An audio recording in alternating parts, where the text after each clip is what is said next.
Thank you. Thanks for being here for this conference. What I'm going to present today is a brief excerpt from a manuscript project that explores the effects of post-World War II suburbanization on American Catholicism, in particular by looking at the Diocese of Rockville Center in suburban Long Island, Nassau and Suffolk counties on Long Island. And I explore how suburbanization changed the definition and the context of parish life, of the relationship between clergy and laity, gender relations, associations with Catholic education, et cetera, et cetera, et cetera. But today my focus will be on the way that suburbanization changed the racial and ethnic definitions of the Catholic parish. In the weeks after the Reverend Dr. Martin Luther King Jr. was assassinated in April 1968, Father Andrew Connolly asked Bishop Walter Kellenberg, the founding bishop of the Diocese of Rockville Center, for a new assignment in parish work or race relations. Father Connolly confessed to being raised in a casually racist Irish Catholic home, but he had been involved in civil rights work from his teenage years. So the bishop agreed to assign him as associate pastor of Our Lady of Miraculous Medal Parish in the largely black community of Wyandanch on Long Island. He arrived in June 1968 after Wyandanch had experienced racial rioting. As you can see on the map to your right, the tracks of the Long Island Railroad cut Wyandanch in half, cleaving the predominantly white section to the north from the overwhelmingly black section to the south. Of the 800 to 1,000 families that belonged to Miraculous Medal Parish, only about 80 to 90 were black. Connolly noticed that the white residents of the northern section of the parish actually attended Mass on Sundays at St. Matthew's Parish in Dix Hills. The pastor simply let it happen, Connolly complained. But when Connolly was named parish administrator in 1972, he announced that parishioners would need his permission to attend Mass at a neighboring church. A delegation of the affected parishioners met with Connolly and argued that he was only interested in their Sunday contributions to the collection. He insisted he was only interested in their minds and hearts. Quote, "You go up to that church because you don't want to be here because of black and poor people. I want you to hear the gospel," end quote. Father Connolly's stipulations went unheeded. His experience in Wyandanch is indicative, I argue, of how Catholic parishes on Long Island and indeed across the nation were transformed by post-war suburbanization. Suburbia helped complete the amalgamation of various ethnically inflected forms of Catholicism into one religiously identified body of American Catholicism.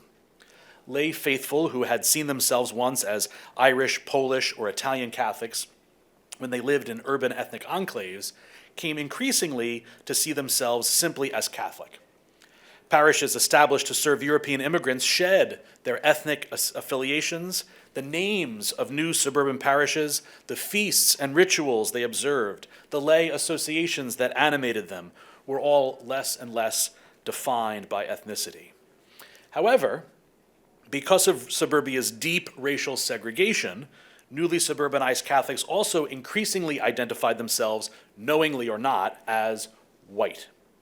Loyal support of the nation during wartime, suburban home ownership in the post-war period, both bestowed upon Italian-American Catholics in particular, which I hone in on because, of course, they are the predominance of the white ethnics on Long Island, and in a certain sense, the last ethnic Catholic group to, quote-unquote, become white, bestowed upon these Italian Catholics status as white Americans, which previous generations of Italian immigrants had often been denied. Despite the best efforts of church leaders and some lay activists to support civil rights and parish integration, others among the laity sought to maintain the residential segregation and racial boundaries of their parish. Meanwhile, Suburbia's comparatively small community of black Catholics demanded that their church live up to the teachings on race and racism and address their unique needs as black Catholics. Finally, in terms of laying out what I'm going to be talking about, even as the civil rights movement reached its denouement, Latin American immigration to Long Island increased dramatically in the 1970s. the Diocese of Rockville Centre and its parishes wrestled with how best to serve an overwhelmingly Catholic immigrant community scattered across the island, whose practice of the faith was so closely tied to its language and ethnic culture. The suburban church was therefore forced to grapple anew with how ethnicity should inform religious practice, even as parishes struggled to unite faithful from diverse backgrounds. Of course, a challenge that has only been amplified in the years since.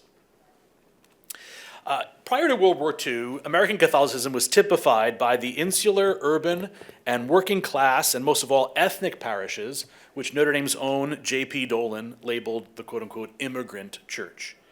Catholic immigrants from Europe in the late 19th and early 20th centuries encountered as an American church that was defined by parish life, and parishes flourished as crucial means of serving immigrants' needs, of preserving ethnic culture, of assisting in assimilation, and defending against nativist hostility. As urban neighborhoods grew into what Dolan called ethnic villages, parishes were increasingly distinguished by the ethnicity and language of their immigrant residents. National parishes were formed to provide for the needs of an ethnic community rather than for the residents of a particular geographic territorial location. These parishes were found in ever greater numbers, especially into the 1920s. Within these national parishes, feast days and festivals celebrating a regional saint or a particular Marian devotion became popular means of maintaining the traditions of the old country. Between 1930 and World War II, even as American Catholics were increasingly removed from the experience of immigration, a whole parallel urban Catholic world largely preserved this ethnically inflected Catholicism within ghetto walls. After World War II, however, this urban Catholic world came undone as Catholics abandoned the city for the crabgrass frontier. When Long Island's Diocese of Rockville Centre was established in 1957, it served almost 500,000 Catholics out of a total population of 1.7 million. In its first 5 years, the number of Catholics in the diocese grew by nearly 50%. And in 1962-1963, 1 year alone, the Catholic population increased by 6%. At various points throughout the 1960s, between 42 and 50% of Nassau County residents identified themselves as Catholics. And as the Catholic population on Long Island grew, so too, of course, did the number of parishes and schools necessary to serve it. Whereas there were only 81 Catholic parishes in Nassau and Suffolk counties in 1945, by 1957 there were 112, and by 1972, 128. Even the names of these new parishes indicated that the move to the suburbs had helped complete the amalgamation of various ethnically inflected forms of Catholicism. Of the 16 parishes established in the diocese's first 15 years, none were national parishes. And over a dozen had what I would refer to as universally Catholic names with no noticeable ethnic association. So not Our Lady of Mount Carmel or St. Patrick, but rather Good Shepherd and Christ the King, Our Lady of Grace, Our Lady Queen of Martyrs, and parishes named for the evangelists Matthew, Mark, and Luke, and the apostles Peter and Paul. So too, ethnic prayer traditions, including public rituals like processions with saints, statues, and novenas, and public rosary rallies, and Eucharistic processions, they all gave way to a more privatized and domestic, and I would say Americanized form of ritual that was the family rosary, the block rosary, the Advent wreath around the kitchen table, so shown in this picture here. While suburban parishes were no longer marked by their ethnic character, I argue, they were still defined by racial differences, as suburbanization helped complete the process by which the descendants of European immigrants became white. Federal policies, as we know, like the GI Bill, the FHA financing requirements, restrictive covenants, etc., all ensured that the suburbs, and therefore the suburban parish, was a highly segregated racially reality. As late as 1990, and this is true even now into the 2020s, 2/3 of Long Island's neighborhoods were less than 1% black, and half of those communities had no black residents at all. This is a picture of Father Connolly later in his years, and a picture of the inside of Miraculous Meadow Parish. His experience at that parish in Wyandanch showed that even in areas where black and white Catholic suburbanites lived in the same territorial parish, some white Catholics chose where they attended Mass by virtue of the parish's racial exclusivity. Indeed, in 1968, there were rumors in Wyandanch that a new parish was going to be formed in the northern, mainly white section of the parish. Andy Willis, who was president of the parish's Holy Name Society, said, quote, "This will clearly make Wyandanch Parish a Negro mission of the new white parish," right? He was himself black, and he was recognizing we're going to be the short end of the stick. Another miraculous medal parishioner, Mrs. Frank Favor, lamented, quote, "What's really sad about this is the way that most white Catholics want it," end quote. Despite suburbia's racial segregation and examples of white racism, there were also numerous examples of suburban laity and clergy supporting civil rights, advocating for open housing, and working to increase interracial understanding and urban-suburban partnerships. When the Catholic Interracial Council of Long Island was established in 1962, its founding director, Dennis J. Clark, called fair housing a moral issue and made open occupancy housing one of its principal objectives. Perhaps most pressingly and most importantly, when black families attempted to integrate white neighborhoods and were met with racist intimidation and violence, the council worked with pastors and parishioners to publicly denounce racism and to organize visible support for those black families. The council also worked to disabuse white homeowners of the belief that their property values would decline when minority families moved into previously all-white neighborhoods. Their efforts met with at least some success when in 1968, parishioners at St. Aidan's Parish in Williston Park published a fair housing manifesto in their parish bulletin. Quote, "We don't want to preserve our community as a Christian one or a white one. We just want nice people, no matter their religion or skin color," end quote. The statement in the bulletin even warned real estate agents that if they accepted racist listings, those parishioners would try to put them out of business. The Interracial Council also sponsored home get-together programs to break down, quote-unquote, the barriers of fear, prejudice, and ignorance. In 1964, more than 900 people took part in these gatherings, and in the following year, the council partnered with Protestant and Jewish groups to expand these home visits even further. Mrs. Ann Luna, the Catholic representative to the Nassau Interfaith Committee, noted that for many people, this was their first time visiting the home and a family of another race, and that these gatherings were successful in dispelling misunderstandings and ignorance. Suburban homes were also the site of attempts to form interracial bonds across the urban-suburban divide. Operation Suburbia was launched in 1969 to have white families host black youngsters from the inner city for a weekend or a summer vacation in the suburbs. In the summer of 1970, 26 white families at St. Francis's Parish in Greenlawn hosted 27 black youth from St. Peter Claver Parish in Brooklyn.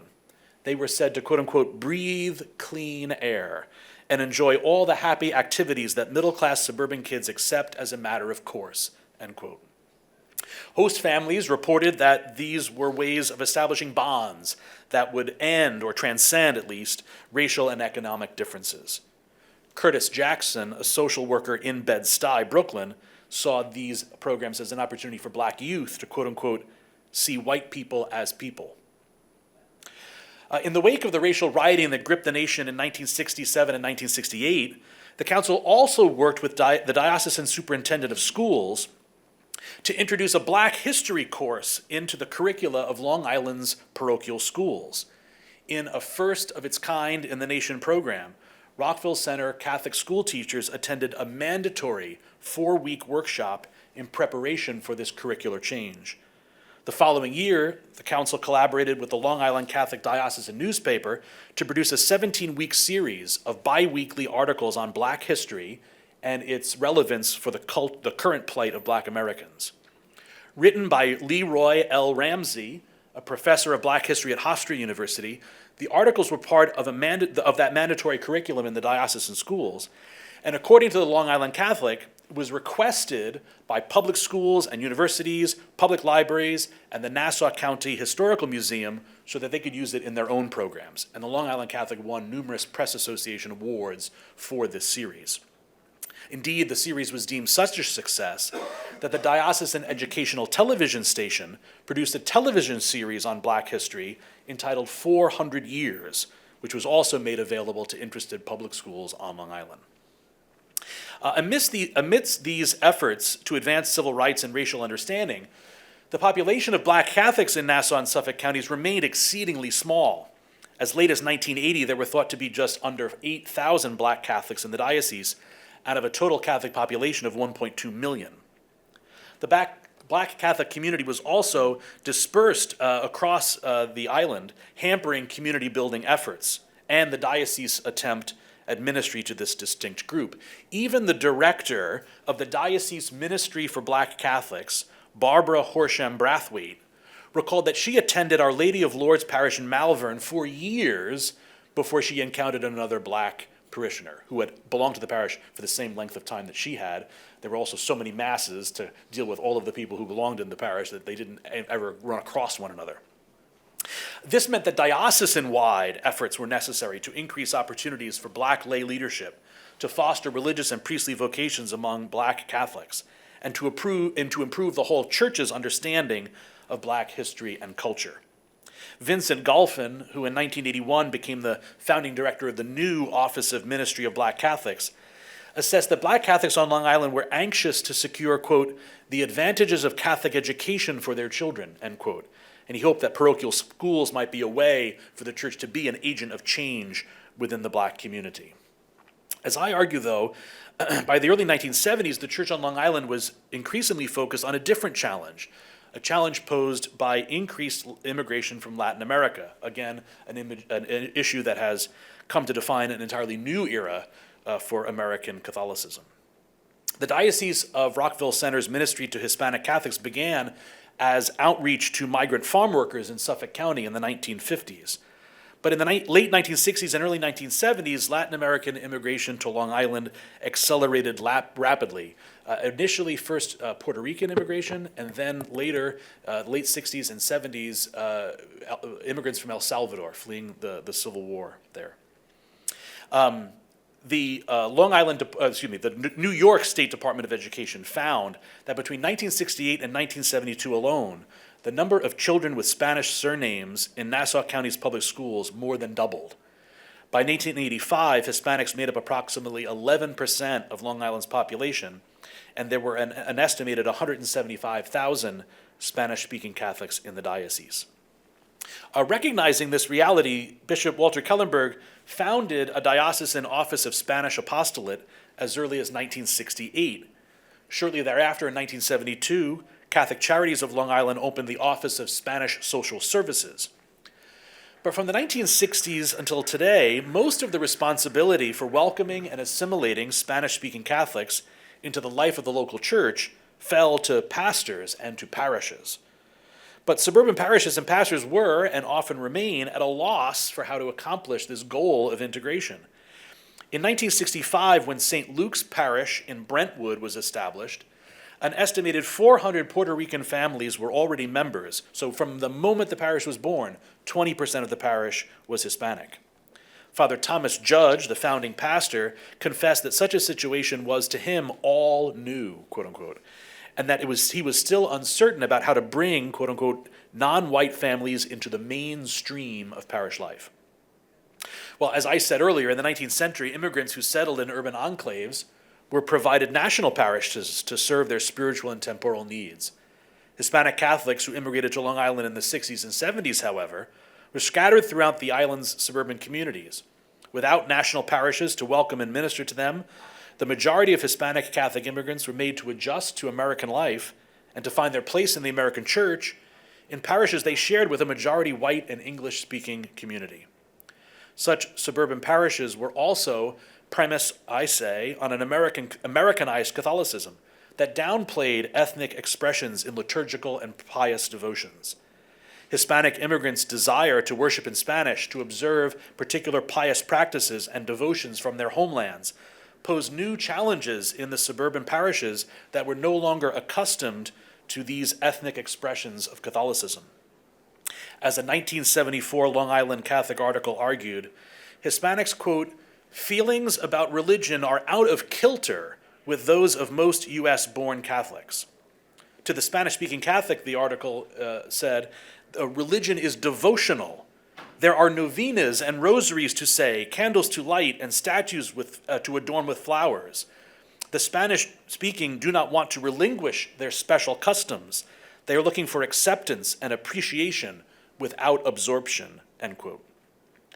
But as Lydia Rivera warned in 1985 at a gathering of the diocese's Hispanic community, a lack of enthusiasm on the part of local priests was, to her mind, causing Hispanics to abandon the church and to seek recognition in quote-unquote Protestant sects.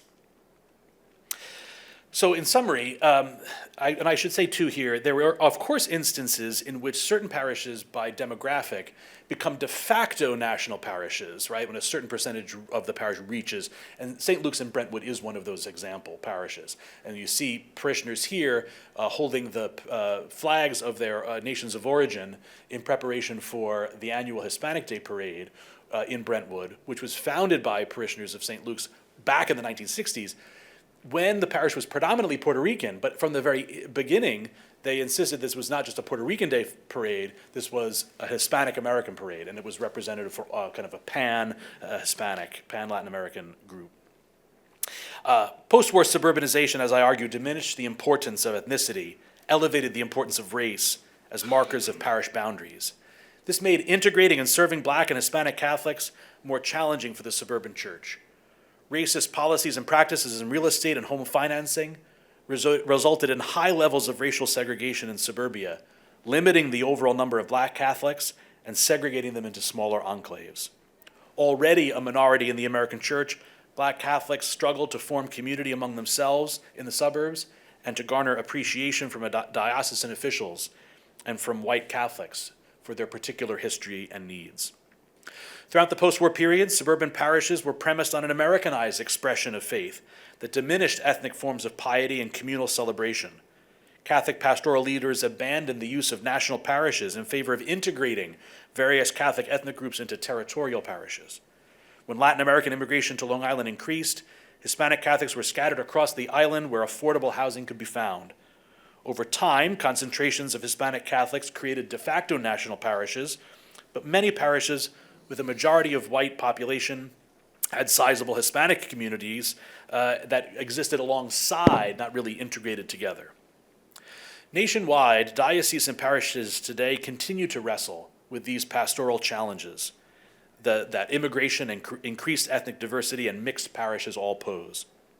The fact that so many new Hispanic, Latin American immigrants to the United States now, for the first time, make their first home in the United States in suburbs and not in cities, now offers scholars the opportunity to explore the ways that ethnicity and religion and assimilation function in suburban contexts as opposed to urban contexts, and to uncover both commonalities and crucial differences in the successive stories of generations of Catholic immigrants. This much is already clear. Just as Catholic immigrants of the 19th century made the cities of the Northeast and Midwest the beating heart of American Catholicism, and the post-war generation made the epicenter of the church shift from cities to suburbs, so too the post-1968 wave of Hispanic, Asian, and African immigrants have once more made a sizable portion of American Catholicism an immigrant church, as Jay Dolan called it. And these groups have significantly shifted the heart of American Catholicism to the cities and suburbs of the South and Southwest. Thank you.